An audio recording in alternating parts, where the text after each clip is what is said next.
자, 릴레이 오찬을 두고 좀 뒷말이 나오고 있습니다. 지금 더불어민주당 이해찬 대표가 18개 부처 장관들을 쭉 돌아가면서 조짜가지고 지금 점심을 함께하고 있는데요. 자, 김민지 기자. 네.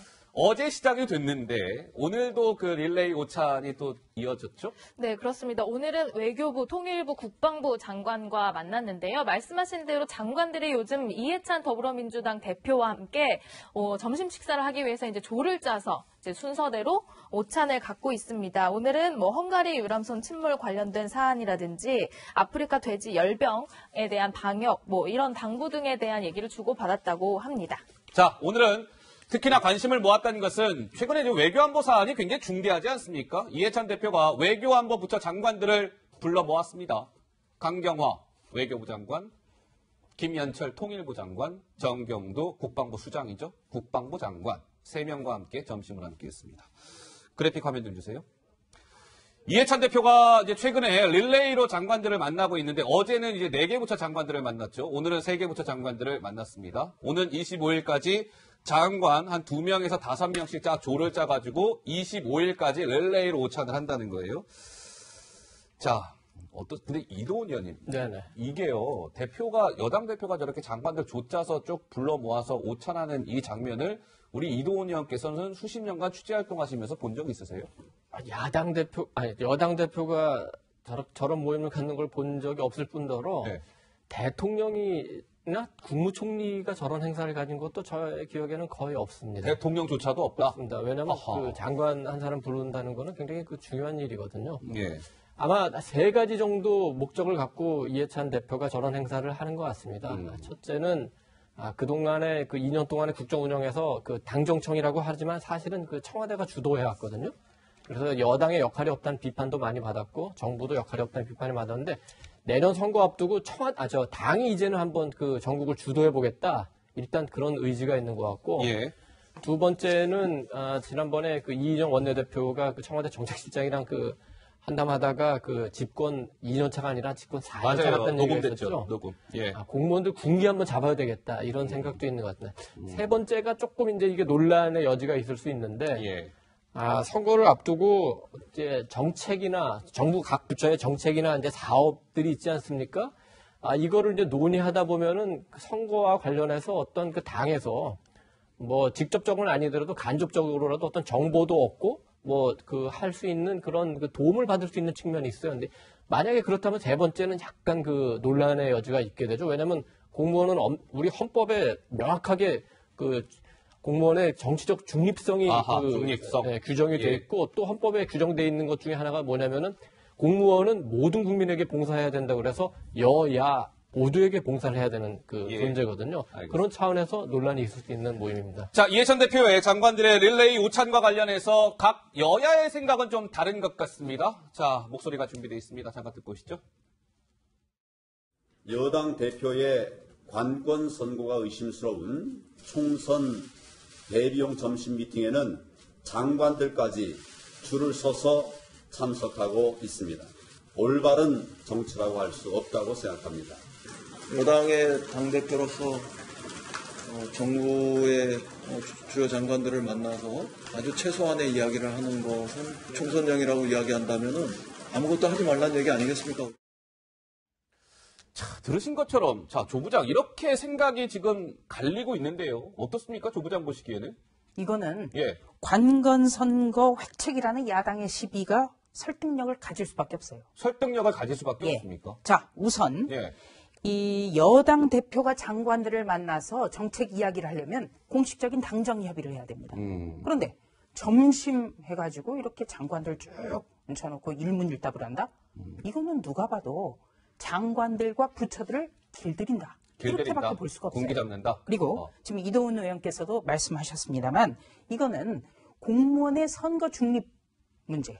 헌법 7조 2항 그 부분도 있지만 지금 공직선거법과 관련해서 법률 검토도 충분히 할 수 있는 사안이고요. 중앙선관위에서 보통 때 같으면 이거는 지적을 해야 됩니다. 그리고 또 한 가지는 오늘 홍익표 민주당 수석 대변인이 이해찬 대표가 장관들한테 물었던 안건에 대해서 설명을 했어요. 브리핑에.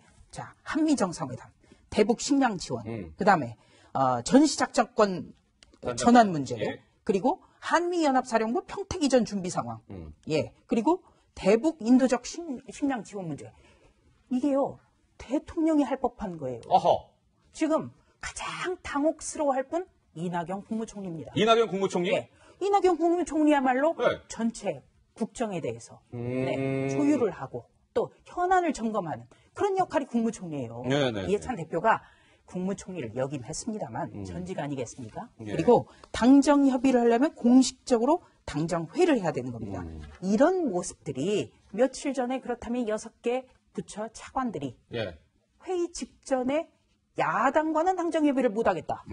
이건 또 어떻게 봐야 됩니까? 그러니까요. 이런 모습이 바로 정치권에 정말 이 분열만 야기시키고 또 예. 이인영 원내대표 같은 경우에는 아무것도 하지 하지 말라는 말라는 얘기는 얘기냐. 아니냐 이랬습니다만 예. 만약에 야당 원내대표면 이런 얘기를 했겠습니까? 하하. 예. 예.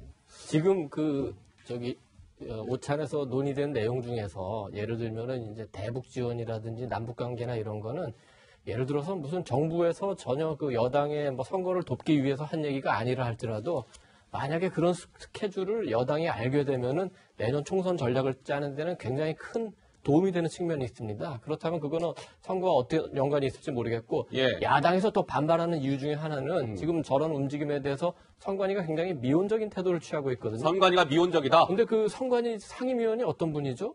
그 지난번에 문재인 선거 캠프에서 그 공명선거 특보로 이름이 올랐다는 논란이 있었던 분이거든요. 예. 그래서 한국당에서는 더 의심이 큰 겁니다. 예. 아까 조 부장이 잠깐 말씀을 하셨는데, 이제 이해찬 대표가 저렇게 18개 부처 장관들 조짜 갖고 릴레이 오찬을 쭉 하는 것과 관련해서 지난달 29일 일이 다시 하여금 좀 조명을 받고 있습니다. 바로 이런 일이 있었었죠, 국회에서. 자, 영상으로 준비되어 있습니다. 잠깐 보고 오시죠.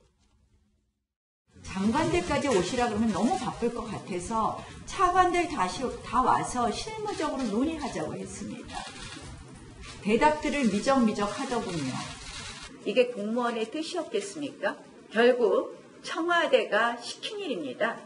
공무원 길들이기, 공무원 군기 잡기, 공무원을 정권의 친위 조직으로 만들겠다는 이 정권의 내심이고 그것이 착착 진행되고 있습니다.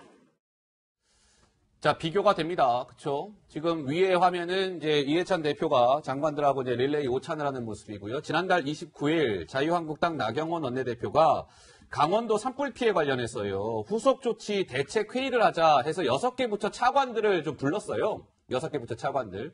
근데 화면에 나오고 있는 것처럼 6개 부처 차관들이 아무도 오지 않았습니다. 전원 불참. 그러니까 비교가 되는 것이죠. 근데 조 부장 이게 뭐 야당의 그냥 서론이라고 우리가 생각해야 될까요? 뭐 어떻게 봐야 될까요? 그러니까 거꾸로 얘기하면 역지사지를 못하는 거죠. 역지사지를 못하는 예. 겁니까? 만약에 과거 정부에서 저런 일이 있었다. 허허. 지금 아마 청와대 몰려가서 1박 2일 숙식 농성도 가능했을 것 같습니다. 예. 대한민국 헌법 7조 1항은 이렇게 규정하고 있습니다. 공무원은 국민 전체에 대한 봉사자다. 이렇게 규정을 하거든요.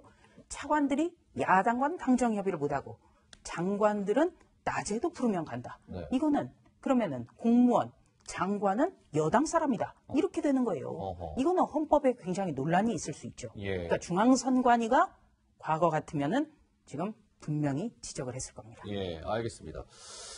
자, 이해찬 대표의 이제 릴레이 오찬에 이어서 최근에 계속 지금 뉴스에 등장하고 있는 인물이 또 한 명 있죠. 다름 아닌 양정철 민주연구원장인데 김민지 기자 행보가 정말 거침이 없는 것 같습니다. 네, 얼마 전에 지자체장들과의 릴레이 회동도 이제 잇따라 열릴 예정이고, 오늘 아침에는 이제 원래 참석하는 민주당 회의에도 이렇게 모습을 오늘 드러냈고, 모습이군요. 네, 여기저기서 양정철 원장의 모습을 드러내고 있습니다. 기자들과 번개 모임을 갖기도 하고요.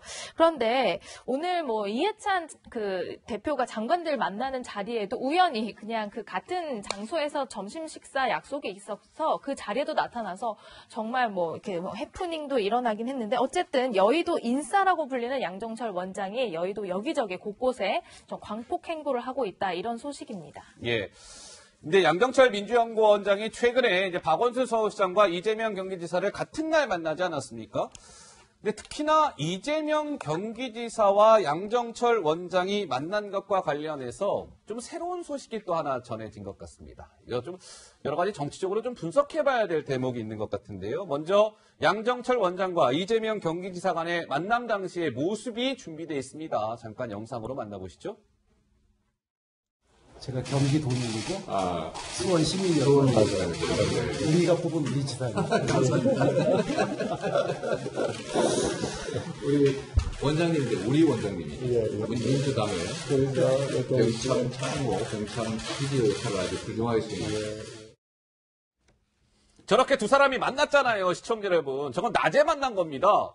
근데 저 두 사람 간의 김민지 기자 저녁에도 무슨 일이 있었다면서요? 네, 저렇게 우리가 뽑은 지사님, 우리 원장님 이렇게 훈훈한 분위기를 만들었는데요. 그날 저녁에 저녁은 어떻게 하실 겁니까? 이재명 지사가 물어봤다고 그래요. 그랬더니 양 원장이 함께 하시죠 해서 그날 바로 소주를 곁들인 저녁 자리가 성사됐다 이런 얘기입니다. 예. 저녁까지 같이 먹었다고 하네요. 소주까지 건배하면서 이제 그 저녁 자리도 같이 했다는 건데 이게요, 위원님, 이제 정치적으로 제가 좀 해석해야 될 대목이 있다라고 말씀을 드린 건 저 두 사람은 생각해 보세요. 양정철 원장은 지금 문재인의 남자 아니겠어요? 친문의 핵심입니다.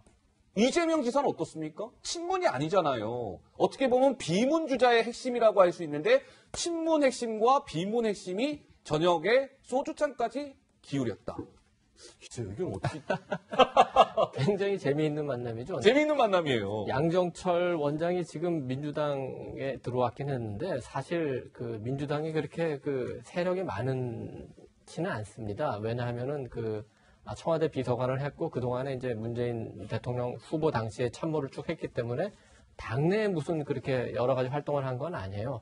그래서 당내 기반이 그렇게 크지는 않고 이재명 지사는 당내 기반은 이라기보다는 지금 그 가장 핵심 지지층인 이른바 친문 문팬들하고 사이가 굉장히 안 좋지 않습니까? 예. 그런 상황에서 만약에 양정철 원장이 이재명 지사와 친문 문팬들 간의 사이를 화합시킬 수 있다면 그건 굉장한 당의 큰 기여가 될 수 있겠죠.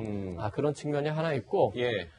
그 다음에 지금 양정철 원장이 이렇게 자치단체장들을 만나는 건 몇 가지 이유가 있긴 있는 것 같아요. 첫째는 약간 본인이 약간 들떠 있는 면도 있는 것 같습니다. 2년 만에 중요한 직책을 맡고 활동을 하고 또 자기의 2년 동안의 공백을 좀 메워야 되기 때문에 과시하고 싶은 생각도 있는 것 같기도 하고 두 번째는 지금 지자체장들을 만나지 않습니까? 예. 근데 이 지자체장들이 굉장히 중요한 게 뭐냐면 17개 광역단체 중에서 14개 단체가 민주당 출신 단체장입니다. 기초단체 치면은 226개 중에 151개예요. 그렇기 때문에 만약에 광역이든 기초든 자치단체들이 선거에서 법이 허용하는 내에서라도 선거에 도움을 줄 수 있다면 선거에 굉장히 유리하게 되겠죠. 예. 그리고 이제 마지막으로 지금 이제 이재명 지사랑 만찬하고 소주잔도 기울인 것도 관련됐는데 박원순 지사도 그렇고 시장도 그렇고 이재명 지사도 그렇고 다른 민주당 내 대선 주자들이 사실 요즘 좀 부진한 상황입니다. 아하. 여론조사 얘기하니까 그런데 지금 이전보다는 조금 주춤한 상황이거든요. 그런 상황에서 당내 예비 후보들을 조금 띄워줄 수 있는 면이 있고 이재명 지사 같은 경우는 또 양정철 지사한테 어떤 측면이 있냐면은 이번 총선에 이재명 지사가 출마를 하지 않지만은 측근들이 공천을 신청할 수 있지 않습니까? 그렇죠. 그런 상황에서 만약에 양 원장의 도움을 받을 수 있다면 당내에서 세력을 확대하는데 굉장히 큰 도움을 받을 수 있죠. 이런 복합적인 측면이 있는 것 같습니다. 우리 조 부장은 저 두 사람의 만남, 그러니까 만난 것도 되게 주목을 받았는데 저녁까지 늦은 시간까지 저렇게 소주잔을 기울였다. 글쎄요, 어떻게? 양정철 민주연구원장은 자신의 힘을 지금 과시하고 있고. 예, 이재명 경기도지사는 안 만날 수가 없는 상황입니다. 안 만날 수가 없고. 왜냐면요. 자, 우리 5월 18일 날 광화문 광장에서 유시민 이사장과 양정철 원장이 대담을 하면서 뭐라고 했습니까? 양정철 원장한테 물었죠. 유시민 이사장이 문재인 대통령과 어떤 사이냐. 이심전심이라고 했어요. 그러면 차기로 낙점을 받기 위해서는 당연히 양 원장과 가까워야 된다. 이렇게 생각할 수 있는 거죠. 네. 그렇기 때문에 서로가 지금 서로 저렇게 소주잔 기울이면서 서로 화기애애한 모습 보이는데 우선 민주연구원이 싱크탱크로서 지자체와 정책 협의를 한다. 이렇게 밝혔습니다만 예. 이건 말도 안 되는 얘기예요. 말도 안 됩니까? 예. 왜냐하면 서울시정연구원이라든지 경기도정연구원은요 관이에요. 정당의 싱크탱크하고 시도의 싱크탱크, 관조직하고 어떻게 정책 협의를 합니까? 예. 네. 이거야말로 선거법 위반 가능성이 높은 거죠. 예. 총선도 다가오는데. 그리고 시정연구원장과 도정연구원장이 안 만나고 경기도지사와 서울시장이 만났어요. 왜? 대통령의 복심이니까 만나는 아하. 겁니다. 예. 이것도 격이 되게 안 맞는 거예요. 네. 정당법에는 뭐라고 규정이 돼 있냐면 당의 싱크탱크는요. 당 정책의 개발 연구 활동을 촉진하는 역할을 한다 이렇게 규정이 돼 있어요. 네. 이게 자치단체하고 뭘 정책 협의를 하는 게 아니에요. 예, 다시 말해서 정당의 노선과 이념, 예를 들어서 중산층과 서민을 위한 정당이냐, 서민과 중산층을 위한 정당이냐 이런 거 개발하라는 자리입니다. 아하. 예, 예. 이렇기 때문에 논란이 여러 가지로 큰 겁니다. 여러 가지로 논란이 크다. 예. 알겠습니다. 자, 양정철 민주연구원장과 이재명 경기지사 간의 만남, 그 이후에 술자리까지 이어진 정치적 뭐랄까요, 그 뜻까지 좀 저희가 살펴드렸습니다.